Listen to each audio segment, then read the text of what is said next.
اچھا بھائی، وہ کوئی انڈیا کے اداکار ہیں، انہوں نے خودکشی کی، کہاں گیا وہ ابھی مجھے رپورٹ پیش کی انہوں نے. فہد کہاں ہے؟ فہد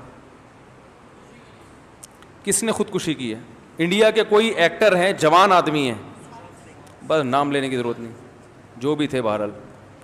تو کوئی جوان آدمی ہیں، انہوں نے خودکشی کی ہے. خودکشی کی وجہ یہ بتائی جا رہی ہے کہ کیا ہے؟ ڈپریشن ہے. تو لوگ مجھ سے ایک سوال پوچھ رہے ہیں کہ بھئی وہ مغفرت کی دعا کرنا جائز ہے یا نہیں ہے، طرز کھانا جائز ہے یا نہیں ہے. دیکھو، غیر مسلم کی تو مغفرت کی دعا کی ویسے بھی اجازت نہیں ہے نا. اور غیر مسلموں کا اگر اعتراض ہو کہ آپ مسلمانوں کے لیے تو مغفرت کی دعا کرتے ہو، ہمارے لیے کیوں نہیں کرتے، تو بھئی آپ کو اس لیے اعتراض نہیں ہونا چاہیے کہ آپ تو ویسے ہی قبر کو مانتے ہی نہیں ہو. آپ تو قبر کے عذاب، قبر کا ثواب، اس کو مانتے ہو ہی نہیں. تو جو آپ کے لیے کی صحت پہ کیا اثر پڑتا ہے کہ کوئی آپ کے لیے مغفرت کی دعا کرے یا نہ کرے. یہ تو ان لوگوں کے لیے ہے جو ان چیزوں کو مانتے ہیں. مسلمان مانتے ہیں کہ مرنے کے بعد قبر یا تو جنت کے باغوں میں سے ایک باغ ہے یا جہنم کے گڑھے میں سے ایک گڑھا ہے. جس کو قبر نہیں بھی ملتی تو قبر سے مراد یہ جسمانی قبر نہیں ہے جو مٹی کی ہوتی ہے. قبر سے مراد یہ ہوتا ہے کہ مرنے کے بعد انسان جس برزخ کی حالت میں ہوتا ہے وہی اس کی قبر ہے. چاہے اس کی لاش کو جلا دیا جائے، چاہے اس کے ذرے کو بکھیر دیا جائے. اس کی مثال ہے قرآن مجید میں اللہ تعالیٰ کا ارشاد ہے کہ ہم نے جب فرعون کو غرق کیا ہے، تباہ کیا ہے. فرعون بات نہیں مان رہا تھا نا، ظلم کر رہا تھا لوگوں پہ.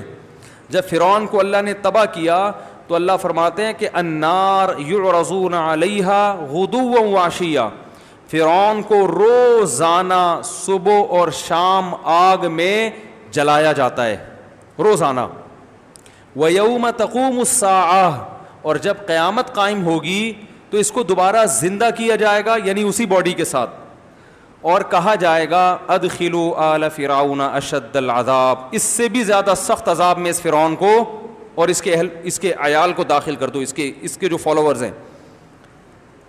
تو قیامت سے پہلے جو عذاب ہو رہا ہے وہ کیا ہے؟ بولو بھائی، برزخ کا عذاب ہے نا.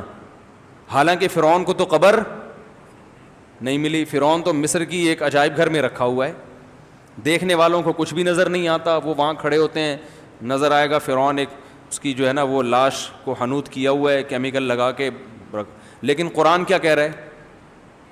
یہ جب پانی میں غرق ہوا ہے تو قرآن دو باتیں کر رہا ہے کہ الیوم ننجیک ببدنک لتکون لمن خلفک آیا، ہم تیری باڈی کو محفوظ کر لیں گے تاکہ بعد والے لوگوں کے لیے تو عبرت کا نشان بن جائے.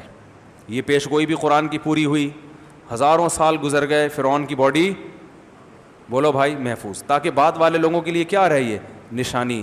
دوسری بات قرآن نے بتائی وہ ہمیں نظر نہیں آتی. ہم قرآن پر ایمان رکھتے ہیں لہذا ہم اس پر بھی ایمان رکھتے ہیں.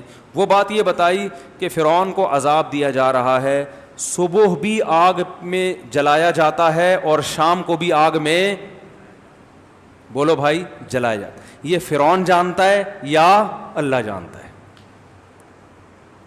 غیر مسلم اس چیز کو بولو بھائی نہ ہندو مانتے ہیں، عیسائی اور یہودی تو مانتے ہیں لیکن وہ پھر آگے کچھ چیزیں نہیں مانتے. وہ اتنا تو مانتے ہیں قبر کا عذاب ہوتا ہے، مگر وہ کیوں ہوتا ہے یہ نہیں مانتے. وہ کہتے ہیں شرک بھی کرو تو بھی کوئی فرق نہیں پڑتا.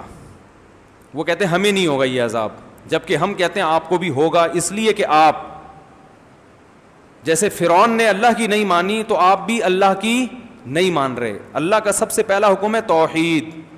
نہ اللہ نے کسی کو جنا، نہ اللہ سے کوئی جنا، نہ اللہ کو کسی نے جنا. وہ بالکل یکتا ہے. حضرت عیسیٰ کی عبادت جائز نہیں، عبادت صرف ایک اللہ کی ہوگی.